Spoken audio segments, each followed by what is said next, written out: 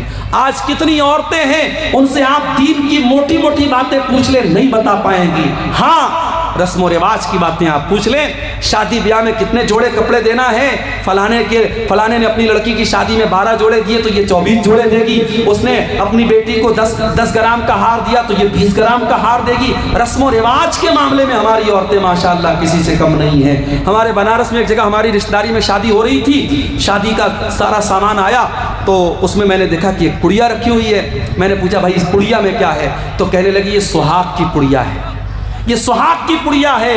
اور سہاگ کی پڑیا میں کیا ہے؟ سندور رکھا ہوا ہے، ماتھے کی بندی رکھی ہے۔ مسلمان عورت کے بھی آج شادی کے موقع پہ سندور اور بندی ان کے یہاں چل رہا ہے۔ میں نے فوراً منع کیا اور سمجھایا کہ یہ اسلام کا اس سے کوئی تعلق نہیں ہے۔ اسلام میں عورت کے سہاگ کی کوئی جسمانی نشانی نہیں ہے، عورت کے نکاح کی ایک ہی نشانی ہے شوہر کے دل میں اس کی محبت، بس۔ کوئی بندی، کوئی سندور، کوئی منگل سوتر، یہ اسلام میں کوئی سہاگ کی نشانی نہیں ہے۔ آج یہ شرکیہ اور جاہلانہ چیزیں ہماری ماں بہنوں کے اندر آئی ہیں۔ میرے بھائیوں، جب تک آپ محنت نہیں کریں گے ان عورتوں کی تبلیغ پر اور کام نہیں کریں گے اپنی لڑکیوں کی دینی تعلیم پر، آپ حالات کو سدھار نہیں سکتے ہیں۔ پانی بہت سر سے اونچا جا رہا ہے، اور ہمیں اللہ کے نبی کی وہ حدیث یاد آتی ہے، آپ نے قیامت کے پہلے بتایا تھا کہ ایسا دور آئے گا، یبیع دینہ بعرض من الدنیا، دنیا کے چند ٹکوں کے بدلے میں انسان اپنے دین کا سودا کر لے گا۔